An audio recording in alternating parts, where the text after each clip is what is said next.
बे बाराव आलादा रोखोमनि हौवा हिन्जाव दोनखारलायनाय खौरां नोंथांमोननि सेराव लाबोदों। नाथाय बे बारनि खौराङा एसे आलादा माने एसे आलादाथार। हाबा जायै सिख्लाया गथ' गोनांखा बिफाखौ लांखारदों। खारनानै फैबाय नोमा नोम्फानिफ्राय। रथ' मा खौरां खोनाखो? नंगौ, नोंथाङा थिगखौनो खोनादों।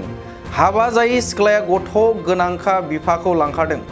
आथिखालाव सम सम हाबा जाखांनाय सासे, सानै, साथाम फिसानि बिमाफोरखौ लांखारनाय खौरांखौ गोबां जोंनि खौरां बिजोंनि गेजेरजों फोसावबोगासिनो दं आरो गोबां आइजोफोरा न' फारसेबो फैफिननायखौ नुनो मोन्दों। थिग बेबायदिनो बिश्वनाथ जिल्लानि सिङाव थानाय लोखि फोथार गामिनि गथ' गोनां हौवा मेदिराम रामसियारिखौ मैदाम फोथार बाजै सेन्टाराव थानाय हाबा जायै गंगा बसुमतारी मुंनि हिन्जावसाया लांखारदों। मख'नो गोनांदि हौवा मेदिराम रामसियारिया गिबि हाबा खालामनायखौ गारनानै नैथि खेब हाबा खालामना सासे गथ' मोनदोंमोन। नाथाय दुखुनांथावै बिजोंबो गोजोनै मेदिराम रामसियारिया गुबुन सासे हिन्जावजों दोनखारजादों। बे थारैनो सोंखारिजाथाव लासिंसिं बाथ्रा। बेफोरबायदि सुबुङा बर' समाजाव मा मुं होगोन नोंथांमोनानो फोरमायदों। नाथाय संसार जाबाय थानाय सासे गथ'नि बिमाजों लोगोसे न'खरनि सुबुंफोरा दासान्दि संदानगासिनो दं। सोरबाफोर नुसनबायोब्ला 8788094567 नैबे जानबुं नम्बराव खौरां हरनो न'खरनि सुबुङा फोरमायहरदों।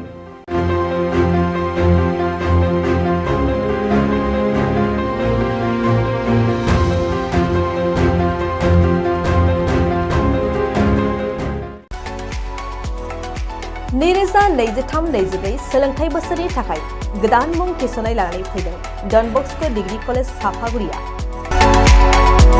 देग्लायनिफ्राय डन बस्क' डिग्री कलेज साफागुरियाव बेचलर अफ आर्ट्स एबा BA नि सेथि सेमिस्टारनि गोदानै मुं थिसननाया दायो सोलिगासिनो दं।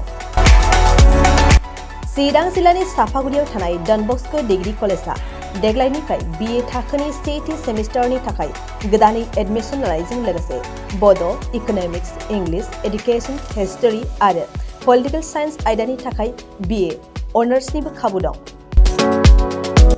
गोग्गो सोलोंथाइनि थासारिजों लोगोसेयैनो डन बस्क' डिग्री कलेज साफागुरियाव आलादायै हौवा हिन्जावनि थाखाय हस्टेलनि खाबुबो दं। जुदि फरायसाफोरा डन बस्क' डिग्री कलेज साफागुरियाव BA सेथि सेमिस्टारनि थाखाय गोदानै एडमिसन लानायनि सायाव आबुं बाथ्राखौ मिन्थिनोब्ला नैबे मबाइल नम्बर 9365519559 आव थोंजों सुला लानो हागोन।